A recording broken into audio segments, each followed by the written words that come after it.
Thank you. So it's really very unusual for me not to have to introduce my guest to the audience, and a pleasure. So we'll just launch right into the discussion, what's up in the Knight Fellowship. I have on my desk very proudly displayed my diploma from Stanford that says Andrea Bernstein has completed all the requirements of the Knight Fellowship. And Jim, when you gave this to me, the big joke was, there are no requirements to the Knight Fellowship. But of course, at that time, only we knew that. So now there are requirements. And I guess the first place I'd like to start is by asking, what is gained by that and what is lost? We still give that diploma. Let me start with what's lost, because I think that's on a lot of people's mind. What's lost is the sense of absolute serendipity, total freedom to do whatever you want or to do nothing, if that's what your idea of the fellowship is. And that's something that when we were making the changes, that we thought about quite a bit, was that one of the hallmarks of a Knight Fellowship and a professional journalism fellowship before that is that your year is up to you. And that's why when we were planning the change and we're thinking about it, one of the three givens was that fellows would continue to be the architect of their year. But that sense that, that if you want to spend the entire time playing golf, contemplating, that was okay. That's lost. What's gained? I think what's gained is a sense of, actually let me go back. That is not entirely lost. We still expect people to approach the year with an attitude of serendipity, of looking for unexpected kinds of things. We think of the proposal as taking about up to half of their time and energy, and the other half being the way that fellows have always used Stanford.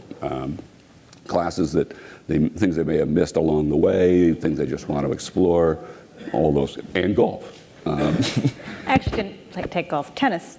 Tennis, golf, wine, yoga. Wine tasting. Yes, so. It gives me great pleasure to say I have a degree in advanced wine tasting from Stanford. So what's gained is, I think, is a focus and a sense of learning how to be an innovator and to be an entrepreneurial leader after Stanford.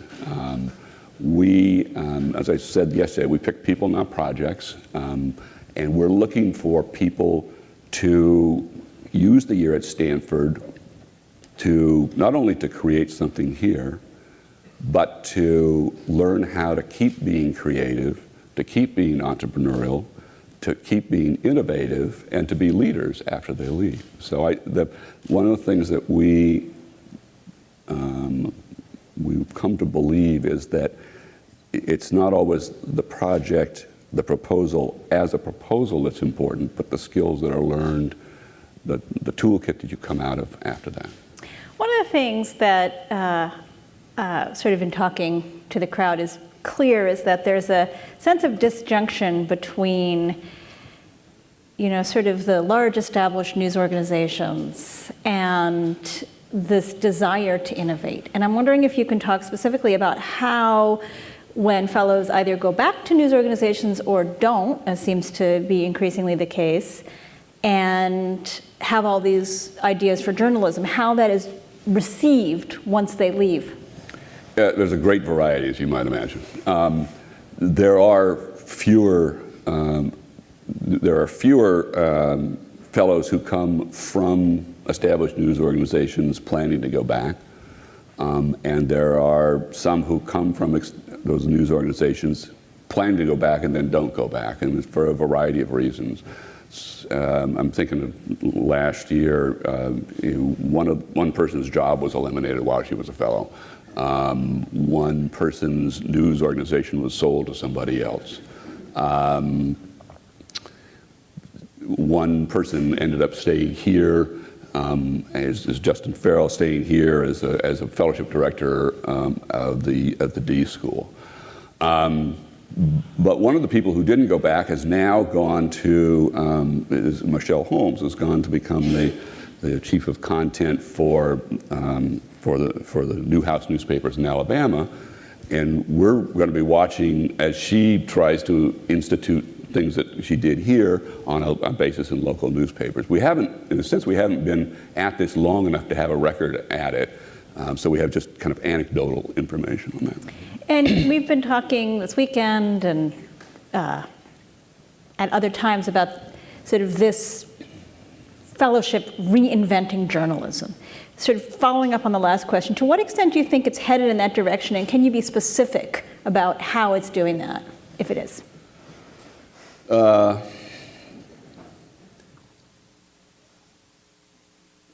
think that the way that we're heading now is thinking more than we did, say, 4 years ago, of being invested in our fellows being successful innovators after they leave. So one of the things is we're looking to add is a more robust, not a more robust, a robust structure to provide post-fellowship help. And this is, if we do it right, probably going to be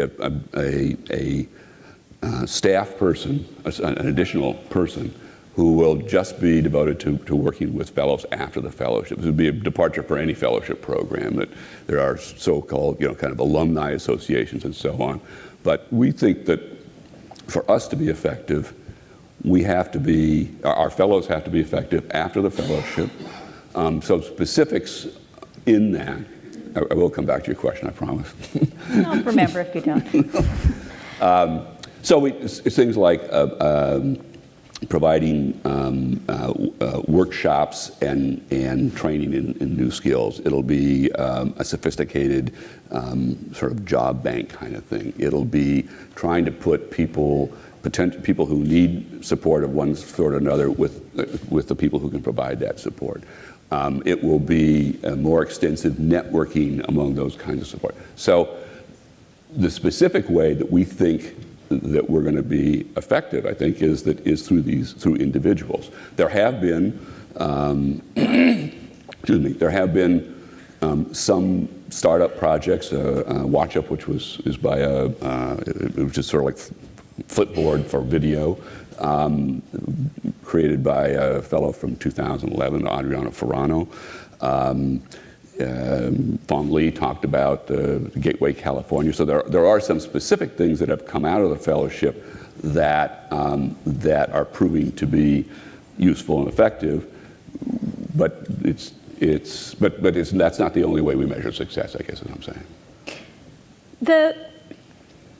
There's a sentiment in the crowd, I think especially some of the fellows who, sort of came from, and we were at the very end of it, 2007, but came from the earlier era, that there is something deeply problematic about having such a business focus, that there is too much sense of that you're selling something, that the emphasis instead of on the sort of content and ideas is on the platform, on the sort of where we tell the stories rather than the stories that we tell. And sort of I think even looking at this reunion versus the last reunion, I mean the last reunion we talked about people's psychology about investing. And this reunion we're really focused on what are the different ways that we can tell stories, what are the different platforms. So I'm wondering, are people right to be uneasy about that? I think that anybody who's not uneasy about everything that's going on is not paying attention. And I understand the uneasiness. It's an uneasiness that we carried into this, and it's an uneasiness which I would flip on and call also sort of like stage fright anxiety that keeps us, I think, on our toes. We're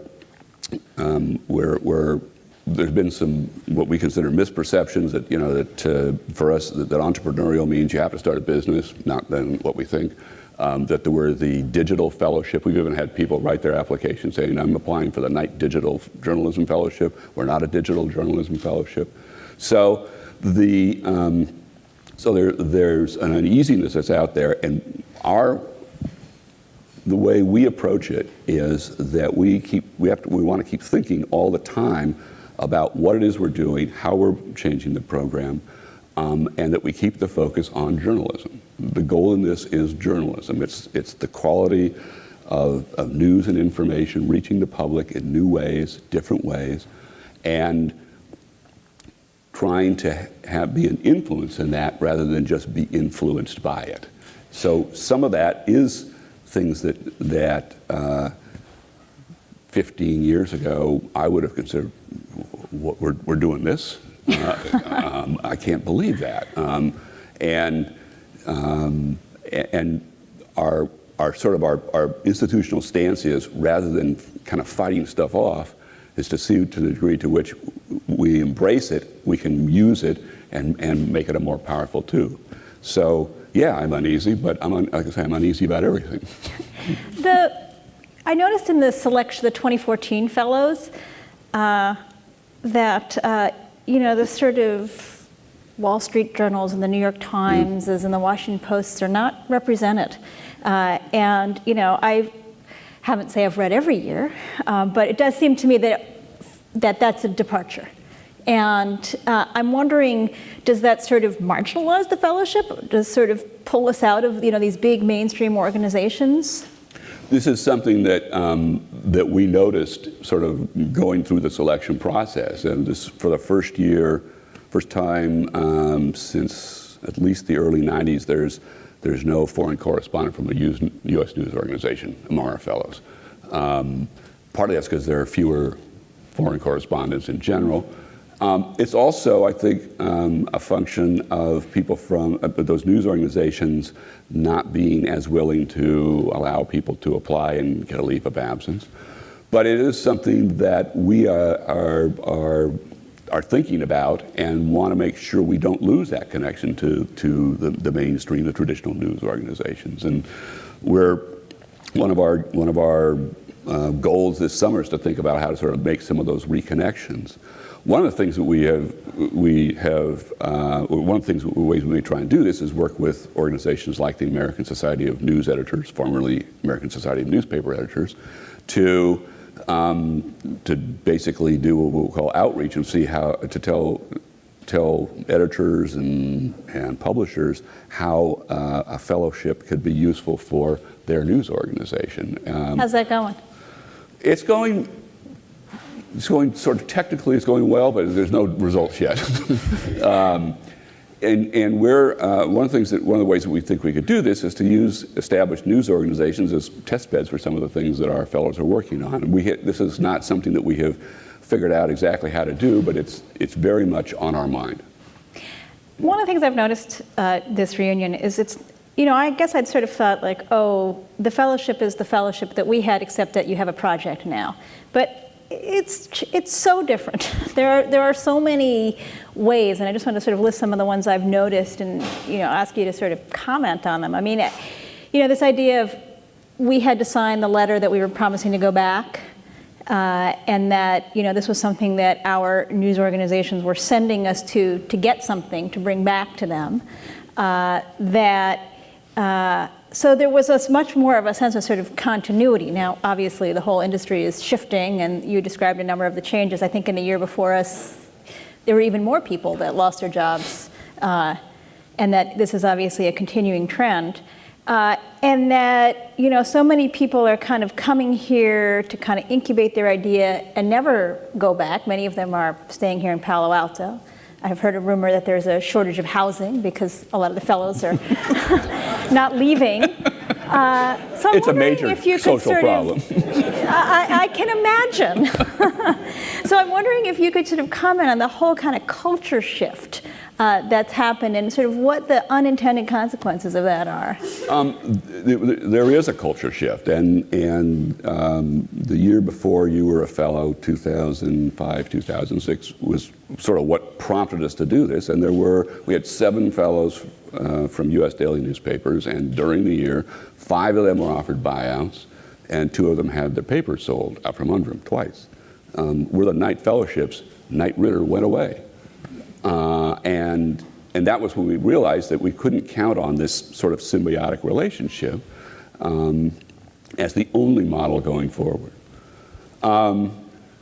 Yeah, there is a sense of continuity. There's a sense of connection between news organizations and the fellowship that isn't as strong as it used to be. In truth, it wasn't always that strong anyway. There was one of the things that we wrestled with for years is the difficulty that many news organizations had in actually using fellows when they came back. There was sometimes a sense of resentment. That you think? I'm just saying it.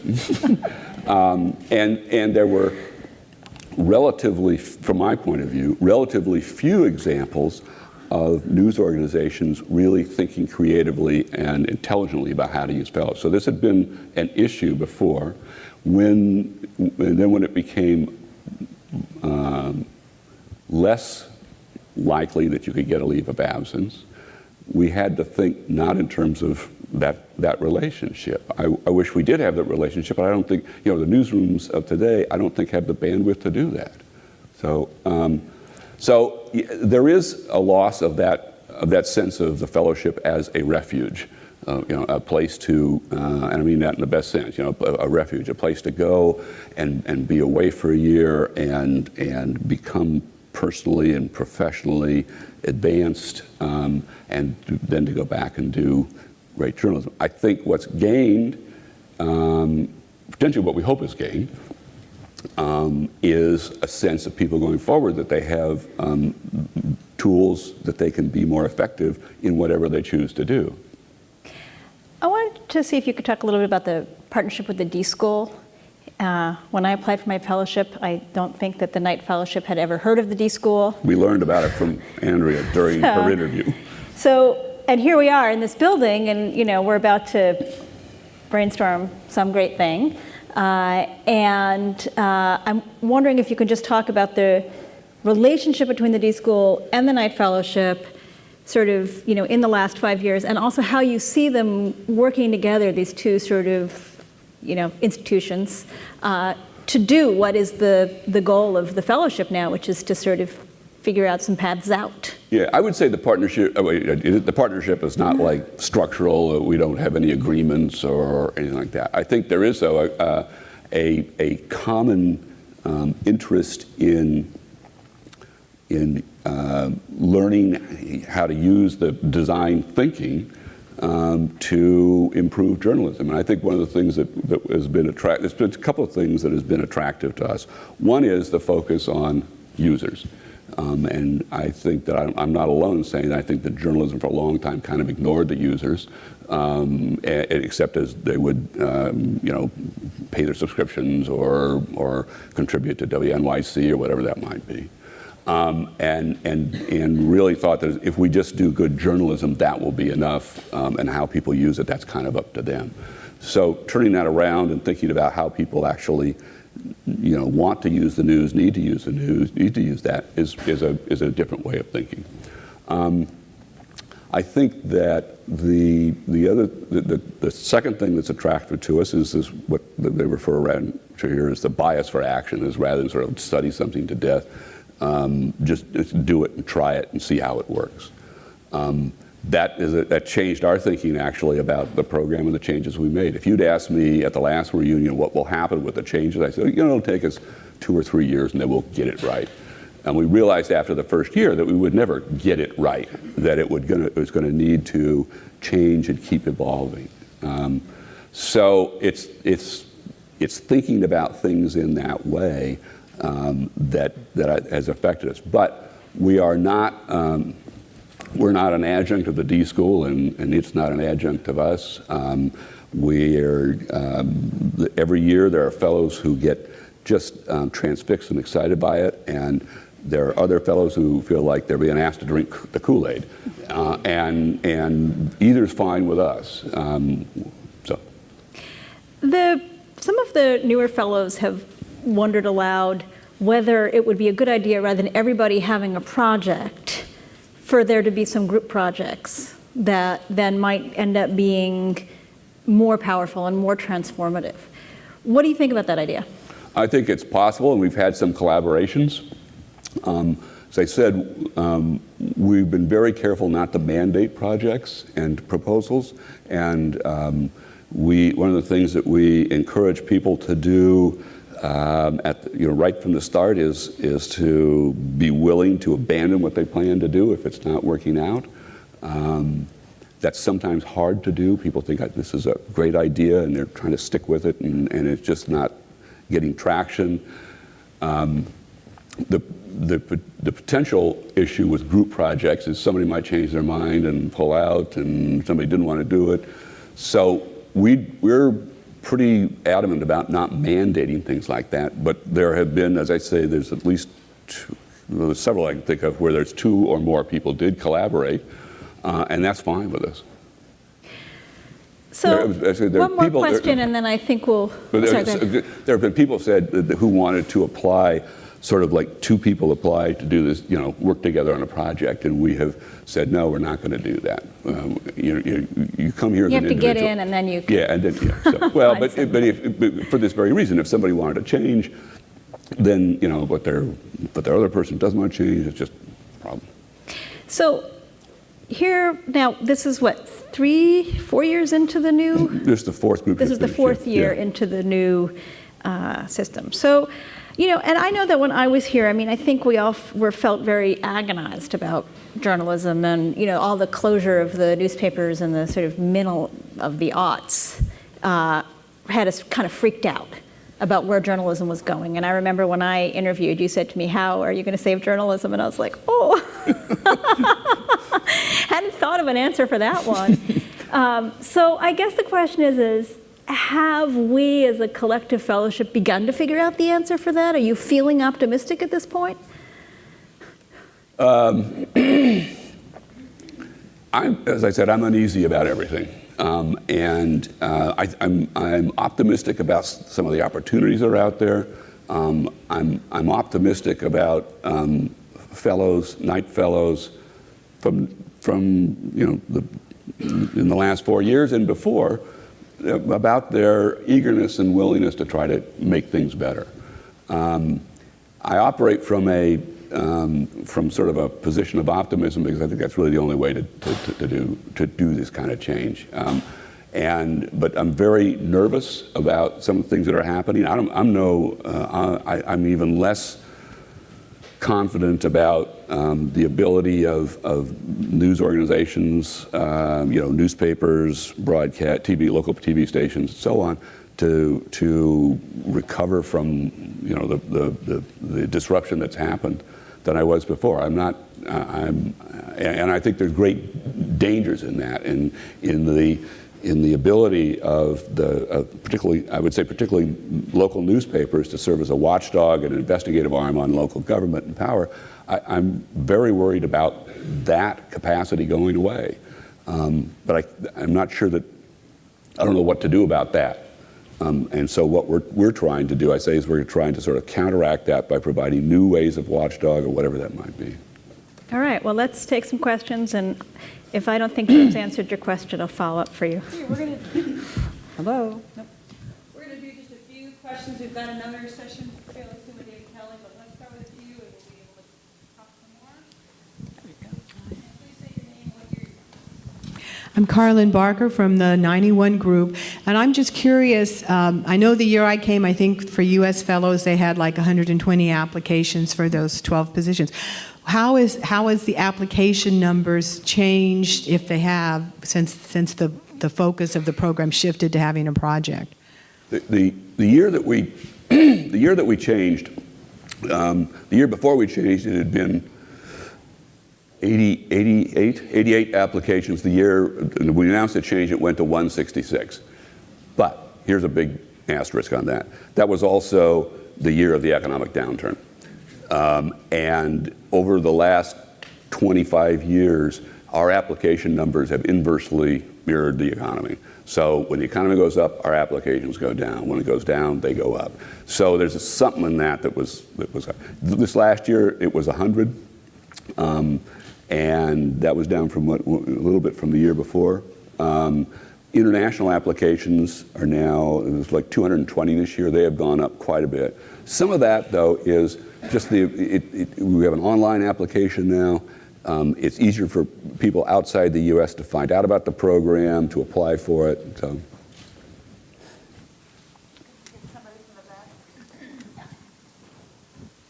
I'm Karen Dornsteer from the class of '87.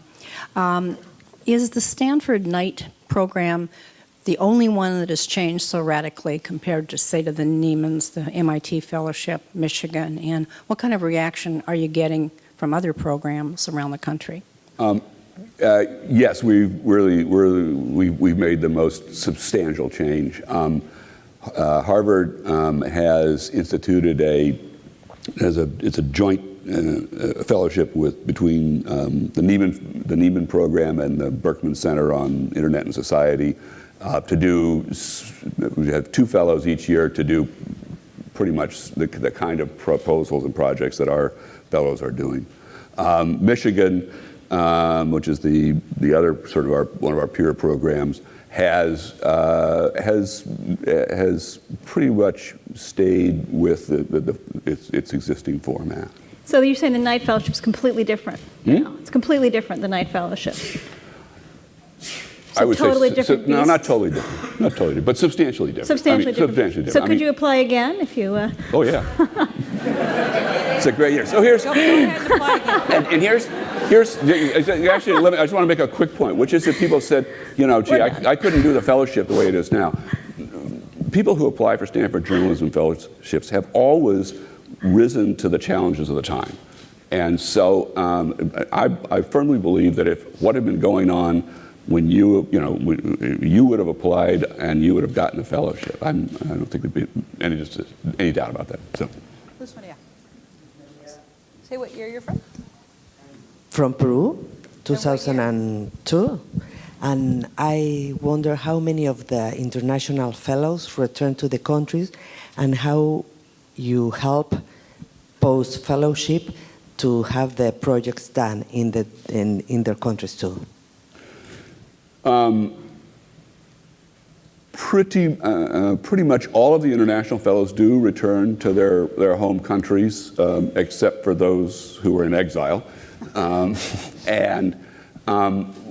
Helping people with their proposals, with their projects after they return to their home countries is one of the challenges that we have. And that's one of the things that we're going to do with this new sort of initiative on post-fellowship stuff. It's going to be a challenge to do it in the U.S. It's quite honestly, it's going to be an even greater challenge to do it in Peru or Ghana or Nigeria. So. Thank you. I thought Andrea did a terrific job of summarizing some of the feeling underneath this whole weekend.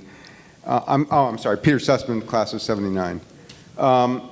And it feels to many of us that a pendulum has swung perhaps too far in the other direction, and that the emphasis now is much more on the tools of the tools rather, and I was pleased that Andrea used this word because that's what I'm picking up a lot, versus the values of what it is to be a journalist and how we interpret the world, not just the tools we use to interpret it, but the attitude and the approach and the background.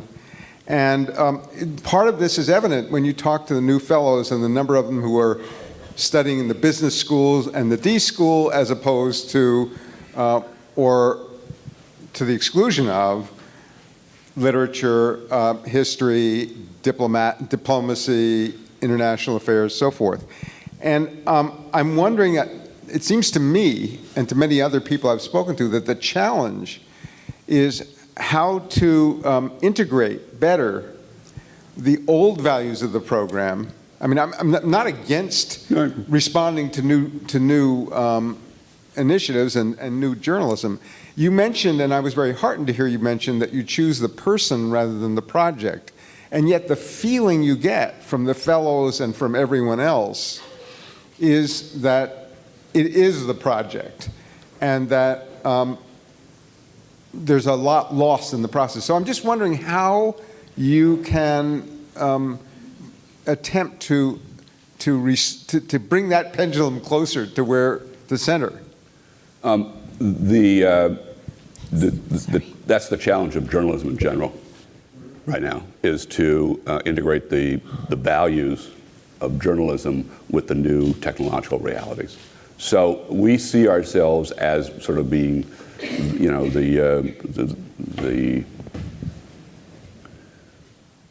I don't know, the prototype.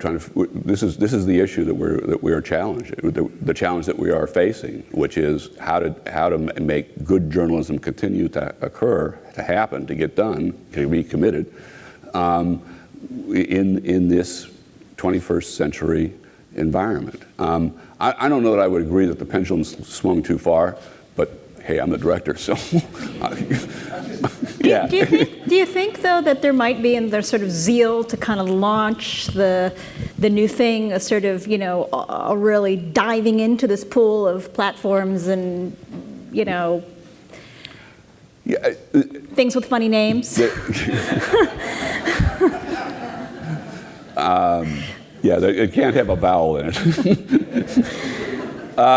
So this is a work in progress, and one of the things that we are not going to lose is a commitment and focus on journalism and on those values. But figuring out what those values really are, as opposed to what we thought they were, where we once thought the competition between two news organizations was the highest form of making good journalism happen. I'm not sure I believe that anymore.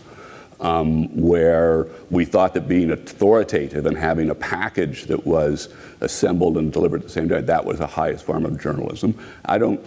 That's not anything that is, to me, is going to be a useful way of going forward. So the challenge that you talk about, journalism tools, integrating them, is the challenge that the program faces and that journalism faces. So we have a lot more questions, I know, that we're going to have time for. We're going to do two more, and then we'll have time to talk about this Thursday.